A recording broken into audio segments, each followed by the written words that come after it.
Roa Duterte, Pangulo, Republika ng Pilipinas, ang kanyang taus-pusong pasasalamat sa parangal ginawan natin sa kanya ngayong hapon.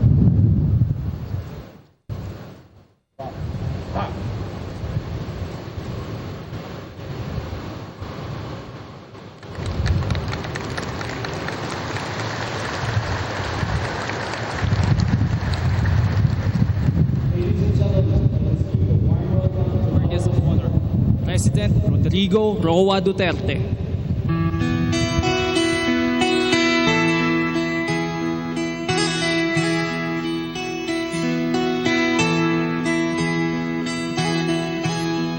Ikaw ang Pangulo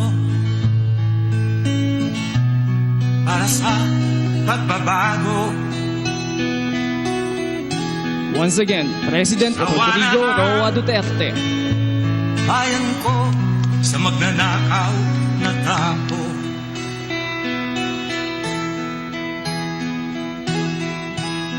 Madilim na kahapon, ikaw ang mag-aahon. Sa piling mo, di ko mawawala ang korupsyon.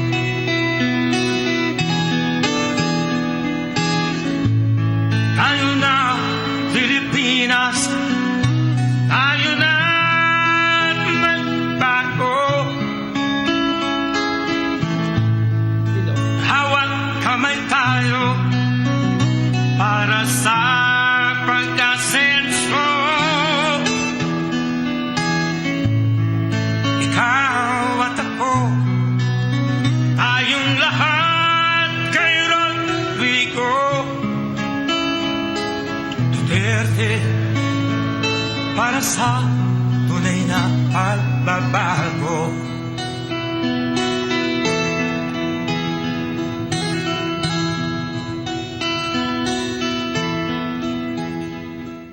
Once again, President Rodrigo Roa Duterte. Please remain standing for the singing of the Philippine National Anthem, followed by the invocation to be led by the Chief Air Chaplain, Colonel Roque Kim B. Pedrosa, Chaplain Service, General Staff Corps.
Let us pray. Heavenly Father, we lift our minds and hearts to you in praise and thanksgiving as we celebrate the 48th founding anniversary of the 250th Presidential Airlift Wing. Gracious God, today we look back in time to remember the 48 years of fruitful service that this unit has rendered to the Philippine Air Force, to the AFP, and most especially to the Presidency. These long years of dedication to duty and loyalty to the service have enhanced the prestige and honor of the Bluebirds.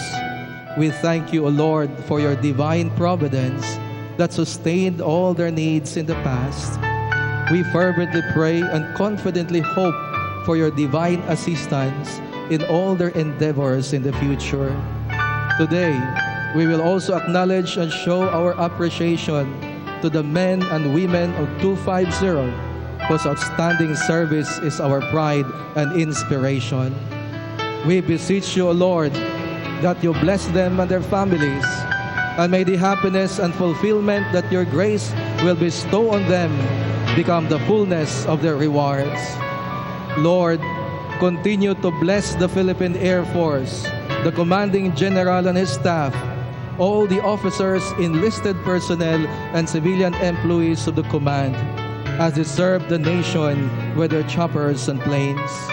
Protect them and their families in the security of your divine hands, and spare them from any danger and harm.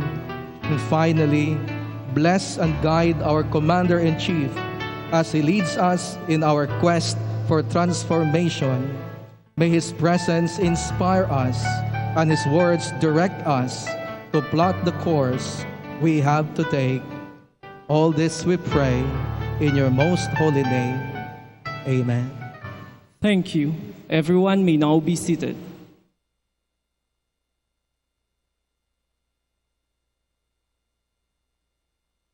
Ladies and gentlemen, welcome to the 48th founding anniversary of the 250th Presidential Airlift Wing, with the theme, Bluebirds at 48 in Jetwity. At this point, may we call the Wing Commander, 250th Presidential Airlift Wing, Colonel Allen T. Paredes, Philippine Air Force, MNSA, to give his welcome remarks.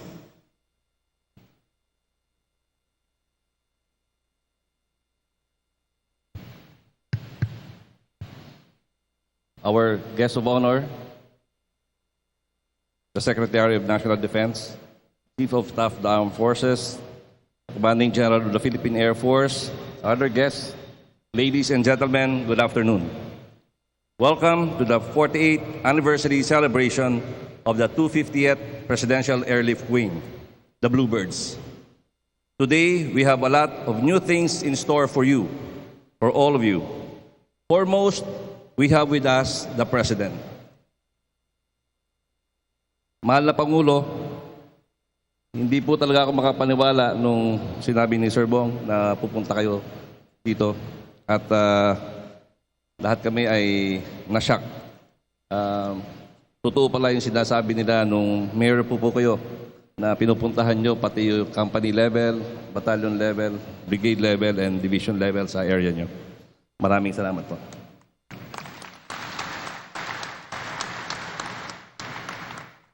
And please also look around you. What do you see? For one, you may have noticed that we are surrounded by great leaders of the defense establishment.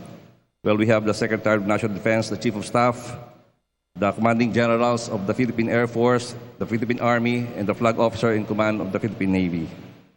But apart from that, we would like you to appreciate that this is a simple anniversary celebration. We just tried to make the simple look and feel different. I have three things in store for you this afternoon. First, I will let you have a glimpse of our history. Second, we will hear from our principals. And third, I shall introduce you to our theme, anniversary theme, in Jetwity. Anniversaries afford us the opportunity to look back in retrospect, a chance to pay homage to fellow Bluebirds who have laid the foundations for the wing. We would want you to walk away later inspired by our story. So with your indulgence, may I direct your attention to this short video.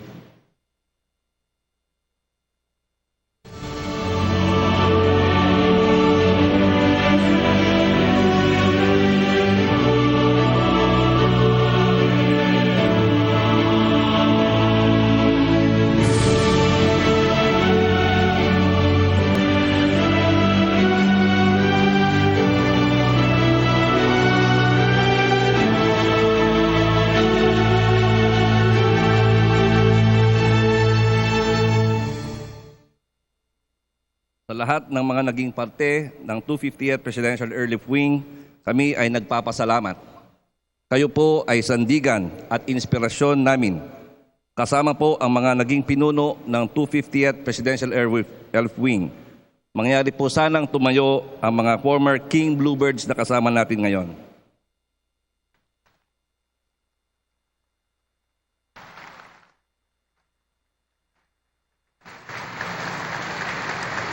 Thank you, sir. The Bluebirds have come a long way after 48 years. Through those years, our main focus was the president. So we want to hear what our former presidents who are still around have to say. Napaka-importante ng role, yung twofold. The president has to be in touch with the constituency. Because there's nothing as being physically present, to be situationally aware and fully aware of things that are happening. And you play a vital role there. You have to maximize the time of the president to solve the never-ending stream of problems. So you help foster the relationship between the government and those who are governed. That makes that helps unify the country, especially as we face so many challenges here in the year after. The Bluebirds served me well during my administration, and I'm forever grateful to the whole presidential wing for making sure that members of my family and I, and my cabinet members too, were safe and sound during our trips. You're a cut above the rest, with a tremendous responsibility on your shoulder, and I can only say how grateful I am from the very bottom of my heart. Without question, your work has made it possible for our nation's leaders, myself included, to do our jobs whenever this take us. Mabuhay ang 250th Presidential Airlift Wing. During our time, one had to have complete faith in the officers and men of the 250th Presidential Airlift Wing, plus the aircraft that they flew, because, number one, the pilots were very skilled, so were the crewmen. Number two, even if the aircraft were a little aging, they were kept efficient and flyable. If I am now 88 years old, still alive, still kicking, that is partly because of the Philippine Air Force 250th Presidential Airlift Wing. Salamat sa inyo lahat, mga kasama. Ang mga narinig natin mula sa ating mga Pangulo at ang maririnig natin mamaya sa ating guest of honor ay patpatnubay sa amin upang higit pa naming mapag-ibayo ang aming serbisyo. We are fully aware that the vast and emerging challenges unfolding around us only suggest that change is no longer just the exception, it is the rule. Along with that realization, we are determined to be more relevant and credible, hence the birth of Ingenuity as our anniversary theme. Ingenuity is the result of combining the words ingenuity and the command's thrust of a jointly engaged and transforming, or JET force. Ingenuity refers to skills and creativity to think, act, and create ideas that allows one to solve problems. JET force is the PAF's plan to improve capability. Just imagine the result of combining these two powerful ideas and translating them into a mantra towards ingenious change. They say Ingenuity was starting to work after the President awarded the 250th Presidential Airlift Wing the Commanding General Philippine Air Force Streamer for Tactical or Flying Wing category and the Flight Safety Award during the last Air Force anniversary. In light of our President's proclamation, change truly has come. Change that is tangible, change that inspires us all to do better. Thus, among others, and as far as it is safe, our presidential helicopters now fly the President, even in the darkest of nights. This is a precursor to the development of full night vision or goggle or NVG capability per guidance of our Commanding General, Lieutenant General Edgar R. Falyurina, AFP. We are also exploring multi-mission capabilities like medical evacuation. In support to the resolve of our first President from Mindanao, we now have an advanced command post in Davao City. But looking farther, we also have a dream. This is incorporated in our strategic plan dubbed as Blueprint. Our breakthrough goal positions us not only as a VVIP airlift provider, but more importantly, as a command and control facility of the President, where he has unrestricted control of forces every time he is on board our aircraft. Our dream cannot take off without support, so we are inspired that stakeholders are on board with us early in our blueprint. On board ako. On board kami. On board kami. On board ako. On board me! On board kami! On board kami. On board ako. Mga kasama. On board ako. Lahat kayo. Maging on board din. Lahat kayo. Kaya natin ito. Ingenuity opens the door to a huge platform for making genuine change happen now. True change is realized by moving forward, by breaking barriers of mediocrity. As we celebrate this anniversary, I urge my fellow Bluebirds to pitch in and work harder, to look after the President so that he, in turn, can take care of the welfare of the Filipinos. We have come this far, we have seen so much, but with ingenuity, there is still so much more that we can do, and do we must. Once again, I welcome you all to our anniversary celebration. Your presence makes it extra special. To our President, welcome to our home. Thank you, sir. Anniversaries are great moments to celebrate the unit's achievements and milestones. These are more than the sum of individual parts played by lower units and individuals. Today, we recognize the units and individuals, as well as our partners, who have performed exceedingly well and have positively contributed to the accomplishments of this wing. At this juncture, we shall now proceed to the awarding of plaques of merit, streamers, as well as plaques of appreciation to deserving personnel, units, and civilian partners. May we request our guest of honor, President Rodrigo Roa Duterte, to present the awards. He will be assisted by the Secretary of National Defense, Secretary Delpin N. Lorenzana, the Chief of Staff, Armed Forces of the Philippines, General Ricardo R. Bisaya, the Commanding General, Philippine Air Force, Lieutenant General Edgar R. Paulina, and the Wing Commander, 258th Presidential Airlift Wing, Colonel Alan T. Paredes. For having been adjudged as the Officer of the Year rated category, Plaque of Merit is awarded to Major Edson Carlo M. Tadea, Officer-14163, Philippine Air Force.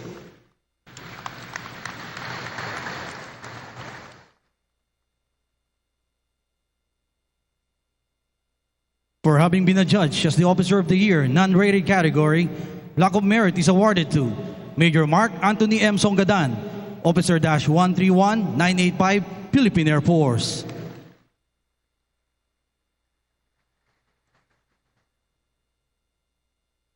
For having been adjudged as the Non-Commissioned Officer of the Year, Plaque of Merit is awarded to Staff Sergeant Rogelio G. Luis Jr., 835006, Philippine Air Force.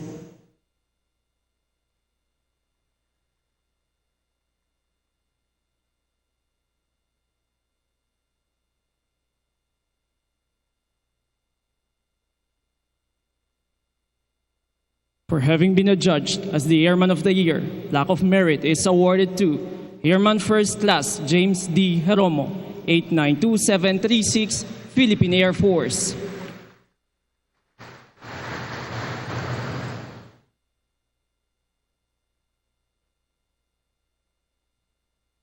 For having been adjudged as a Civil Employee of the Year, Plaque of Merit is awarded to Mrs. Marcelina D. Magnaye, Civilian Employee.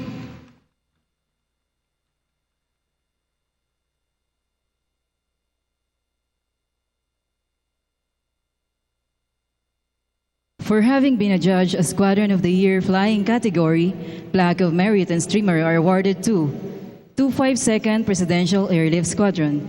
To receive the award is the Squadron Commander, Major Mark Anthony A. Yambing, Philippine Air Force.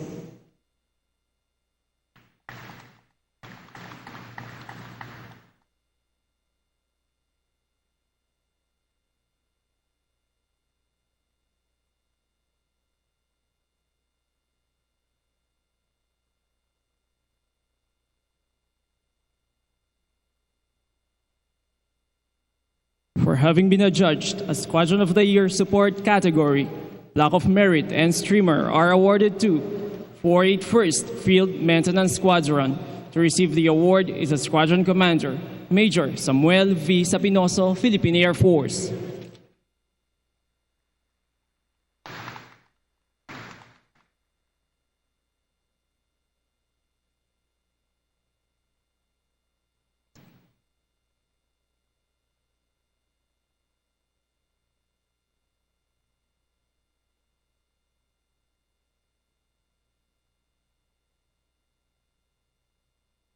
For exemplifying brilliant ownership of the Philippine Air Force Flight Plan 2028 and blueprint by garnering the highest cumulative score in cascading activities during the initiation and compliance stages, the Blueprint 2028 Compliance Stage Award is presented to 488 Maintenance and Supply Group. To receive the award is the Group Commander, Lieutenant Colonel Jerome Erwin S. Santiago, Philippine Air Force.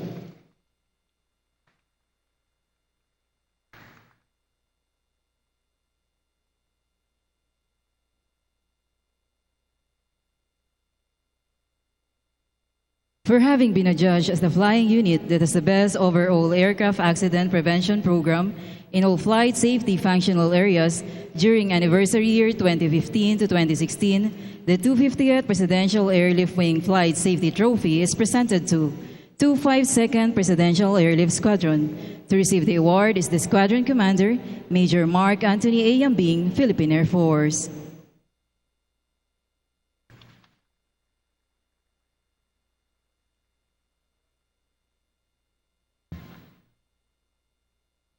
In grateful appreciation to the invaluable contributions rendered to 250th Presidential Airlift Wing, plaques of appreciation are also awarded to the following. Philippine Airlines. To receive the award is the President of Philippine Airlines, Mr. Jaime Bautista.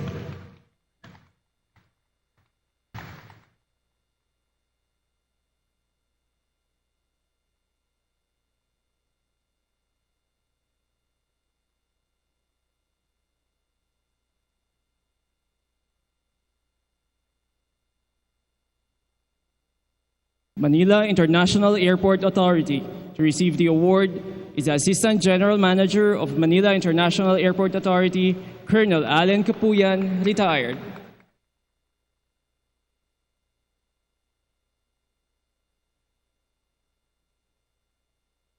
Lufthansa Technique Philippines.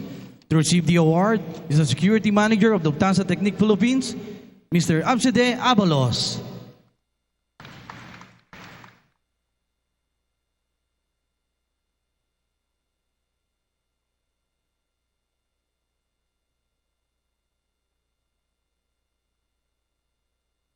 Manila Control Tower.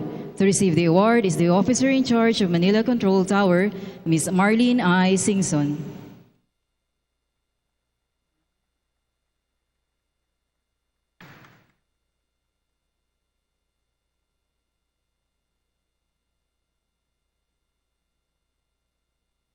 Airport Police Department. To receive the award is the Officer in Charge of the Airport Police Department, Brigadier General Romeo L. Labador, retired.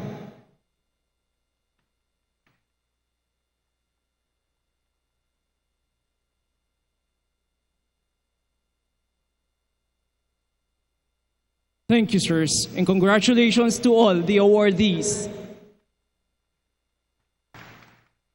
Please be seated.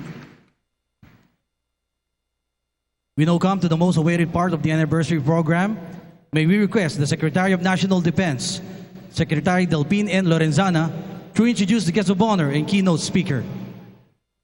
Mga kasama, ang Pangulo ng Republika ng Pilipinas, President Rodrigo Roa Duterte.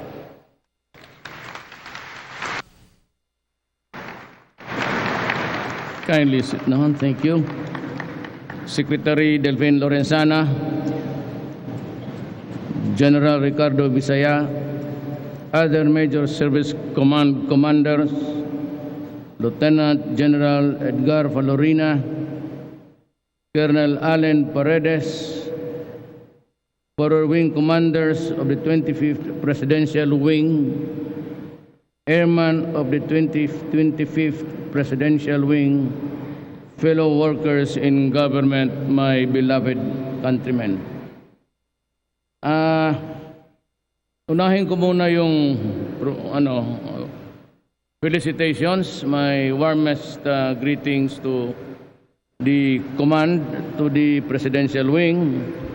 Salamat po sa serbisyo ninyo sa akin ngayon at nung noon. When I was mayor, of course, it was the CASAF. Malaki pong utang na loob ko sa Air Force for the mobility that they provided me during the years of my service to the government. That would have been about 40 years hence. Pangalawa po, wala masyado akong pera ngayon, but I am approving the extension of the pilots' quarters. It's about 2 million plus. I'm giving it to you right away. The repair of the EP barracks, about 900 plus, maibigay ko po yan. Pati yung repair ng rotary door railings, which is about 4 million. That's about 700 million. Medyo hindi mabigat yan. And I'd like you to know that I'm not trying to earn gratitude here. I'm just trying to say that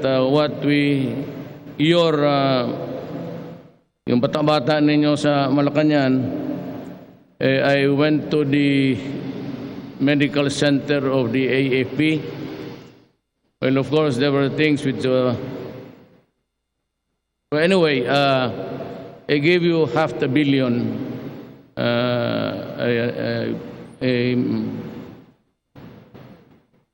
CT scan, and then CT scan MRI, pati new building to replace the original one. But I said you can always refurbish the building, sayang eh. But entirely new one and a lot of machines, yung gamma rays, X-ray, and of course yung para sa orthopedics. All in all, I give you almost $500 million, and I hope that it would improve the services to the soldiers. I'm quite not comfortable with the arrangement now that ang army kung magpunta sa Air Force at doon magbayad pa the Air Force in the field, and it's the expense of the army for whatever reason, for any event, magbayad na naman ang air, you have to pay interbranch. I'd like just to give you one service command para sa lahat. It would expedite matters and centralize everything. And I want to deal for the next 6 years, in the coming years, kung buhay pa ako, to just deal with one person for the entire needs. Medical service for the entire, pati na police. Kasi kawawa naman sila kung i-separate mo. Then we can have an improved Vilona Hospital also. I will try to give you the things that you need, and especially going down to the arms. It's about time that we talk seriously about our sovereignty. We are not going to cut our umbilical cord with the countries that we are allied now. But itong modernization, mayor pa po ako, and this started about many years ago when Bonifacio was sold with a commitment that it should be used to modernize the armed forces of the Philippines. In the coming decades, there would no longer be a worry about a world war. Kasi po, if you dwell on another third world war, that is effectively ending the planet Earth. Or it will no longer be a very habitable place to live should you unleash all your nuclear bombs. So it could only be a result of a grave and serious miscalculation. That's the problem always. It's miscalculation. But I see in the horizon the dark clouds of terrorism.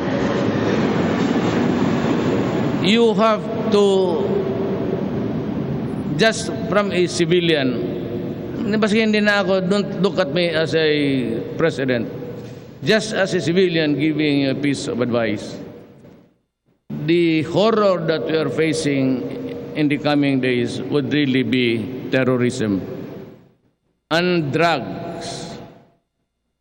Ito namang druga, I have been at the receiving end, and you know that. It could be, well, funny to look at. Sometimes you ponder on how we should conduct our foreign policy. You know, we are not just, we could never be just a small country and to be shouted at or lectured upon by any foreign country or by any president.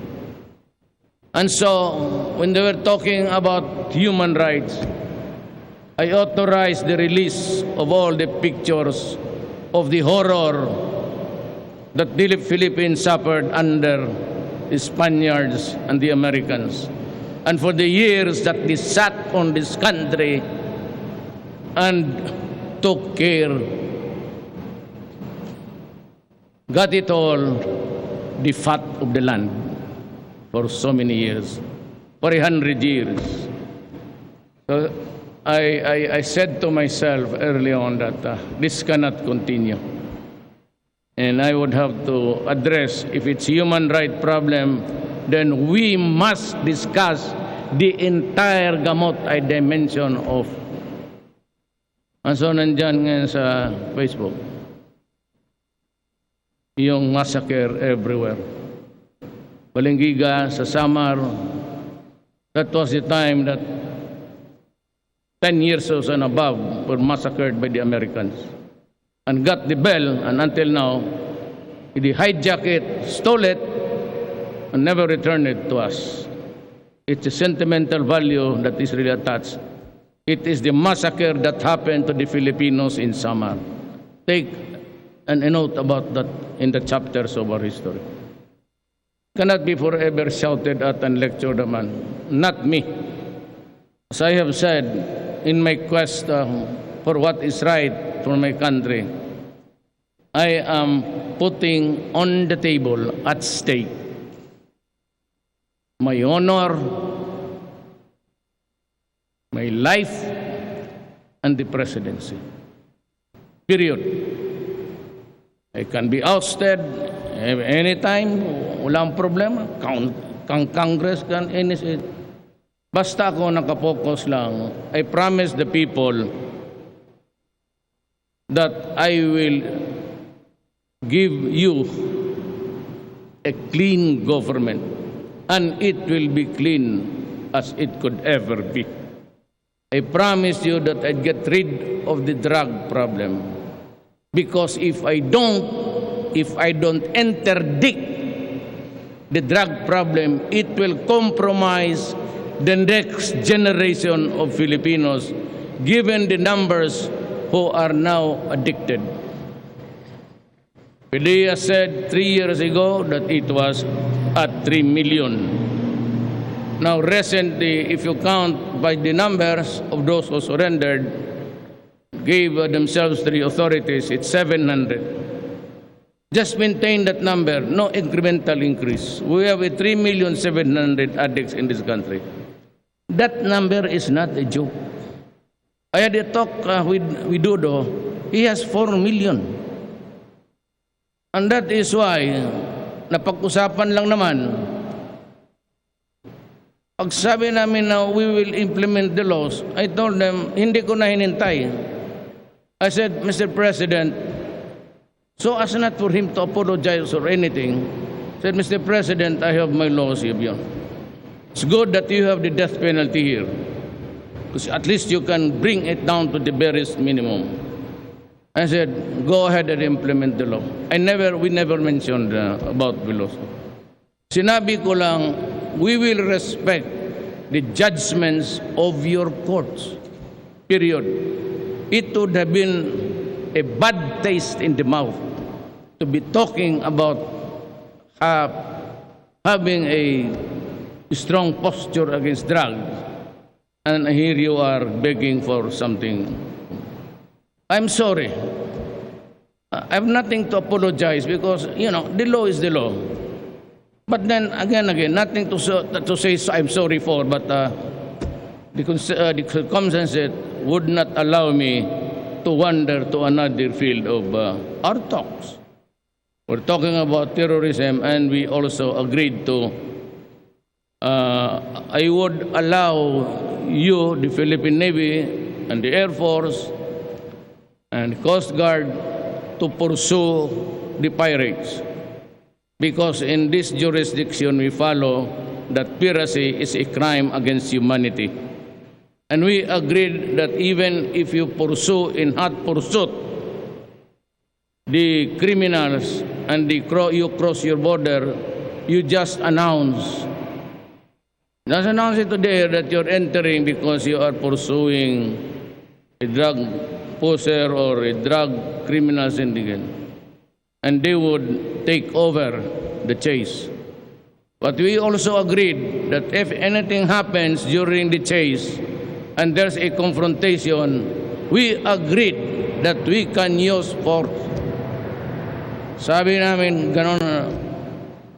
And the pirates, I suggested to him, if it is a confirmed pirates there, pasubugin na natin. Sabi niya, I agree. It's a war against piracy. Piracy, if you may. Yon ang pinag-usapan namin. Then, lastly, I would not want to take much of your time to the military commanders now, especially those who are just papataas pa kayo from the ranks of Lieutenant Colonel. Pag-aralan na ninyo ang purchase ng, I may have the money. They have, two countries have agreed to give me the softest loan. Maybe payable in 2025. Sabi ko sa kanila na I want weaponries and armaments. Hindi ko kailangan yung mga jets, yung mga F-16. That's of no use to us. We don't intend to fight any country using it. Pag ginamit natin yan, wala marin tayong missile, ayaw na pabiblihan ng mga gago. So, let's content ourselves with even the propeller-driven planes, but which we can use extensively sa anti-insurgency. Which could very well, from terrorism in Mindanao, it could generate into a full-blown civil war. That's why we are trying to talk. Naariglo ko na yung insofar as just talking. Do not be dismayed about the fact that we are talking to the left. Much as I would like to really be very strict about this thing about war, but I am a president and my job is to seek the peace of the land. We cannot be forever fighting Filipinos. We cannot be forever killing our own citizens. So, they've agreed to talk. We can use the extra force now. We can focus them in Mindanao. At yung sabi ko, there are countries offered us so many. Sabi nila, mamili ka lang doon. I'd like to tell you that some of our guys there, and tell you in confidence who they are, and you can also go there if you want. I would like to ask the Defense Secretary Lorenzana to samahan kayo, the technical people. Pumunta kayo ng Russia at pumunta kayo ng China. At tignan ninyo kung ano ang pinakamabuti. But the most important thing here is you have to change paradigm. Hindi na ito gira na harap-harapan. So it's always a matter of detection. Meaning to say something is afoot and you have to detect to find out what it is. Yun ang ibig sabihin niyan. Parang James Bond na ito ang laro na ito. Not so much about the display of might, but your might be stolen from you. So ibahin na ninyo because you are dealing with terrorists and there will be explosions after explosions until we find peace. Mabutit na lang ang MI has adopted a good neighbor policy, like almost a belligerent country, but not still, and they have agreed to talk to us, and as a matter of fact, help us in the arrest of several suspects of people involved drugs. Si Nur naman could not make up his mind, but I hope that someday he would decide because yung Abu Sayyaf is out of his control. I'm sorry to say it in public. Hindi na niya mapasunod eh. So we have to do it for him. Ang nakakamabuti sa problema natin ngayon sa Abu Sayyaf, there's also a flashpoint somewhere between the MN and the Abu Sayyaf. So they are exchanging things there. I know the wife. There's a conflict going on. But at the end of the day, you might just take on to one look at them because baka magkaisa. So yun ang problema natin. Insurgency and terrorism. We will not join any expedition of patrolling the seas. I will not allow it because I do not want my country to be involved in a hostile act. Patrolling kasi, when you patrol, not on the high seas but some other else's territory, whether it is really owned by us, which the law says, the judgment says, atin yan, entitlements, at sabihin naman ng isa, China says that. That's beside the point. The point is, I do not want to ride gang-ho style there with China or with America. I just want to patrol our territorial waters.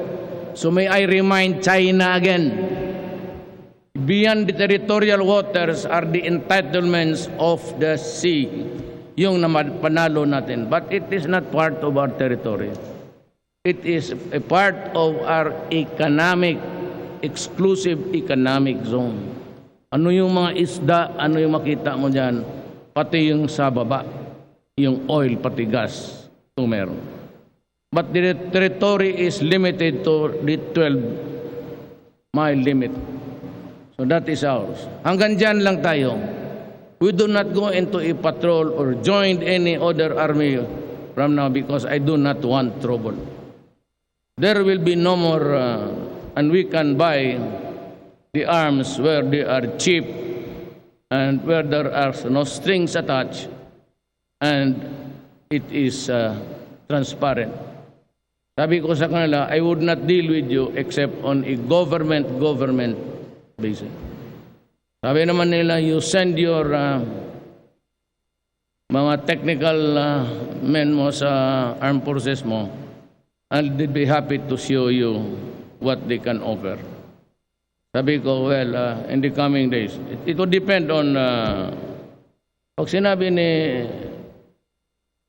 General Lorenzana na tama na, okay na, susunod lang ako. But kung kulang, saan tayo nagkulang? I want propeller-driven short-run bombings. Kailangan natin yan, I said. And we will buy. And you will start your modernization further with me. Ibibigay ko sa lahat sa inyo yung kailangan ninyo para talunin yung kalaban. You can be sure of that.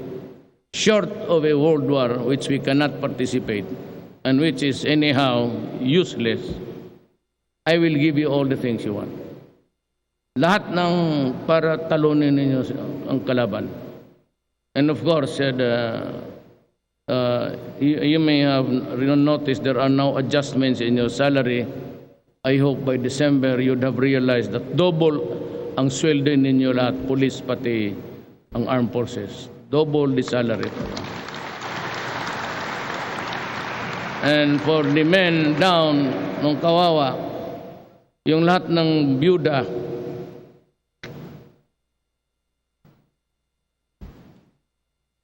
byuda, automatically, pag walang trabaho, they are employed. I've ordered different DILGs, kasi kaswa lang. So they would receive the 1 sack of rice, as a soldier, 1 sack of rice. Kasi enroll ko rin sila sa 4-piece and a job to boot. And a scholarship. In the next year's budget, we may adjust ang edukasyon sa kindergarten hanggang high school, libre na. Gobyerno na ang magbayad. Yan lang ang may bigay ko sa inyo ngayon. But surely as we progress, and I hope the country also, the economic side of the country will go full blast. And we can trade with all. But I said, we are not cutting our alliances, military as well. But certainly we will follow an independent posture, an independent foreign policy. Maraming salamat po. Thank you, sir.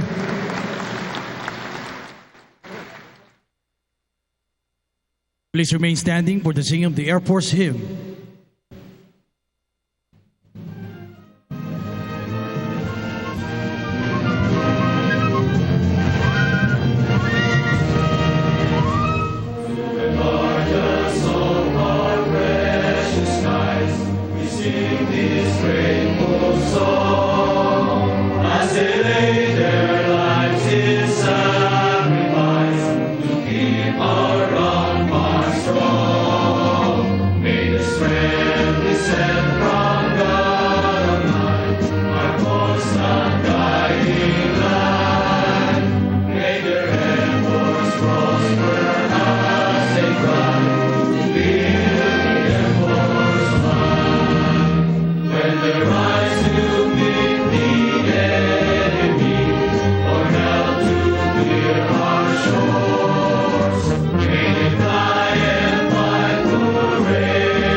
Thank you. We shall now proceed with a photo session for posterity.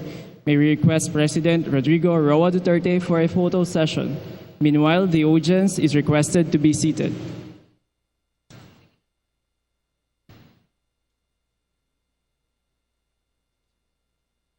The first batch is the 250th Presidential Airlift Wing officers.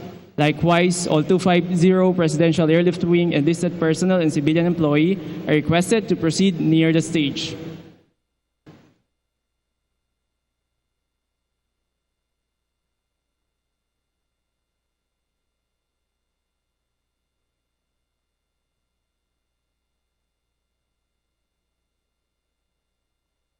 After the 250 personnel are the former wing commanders with their ladies and the PAF Officer Ladies Club.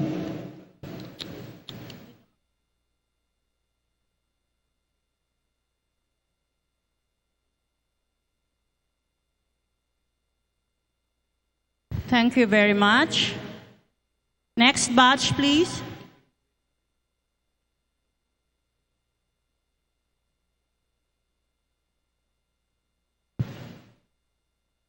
All enlisted personnel and civilian employees,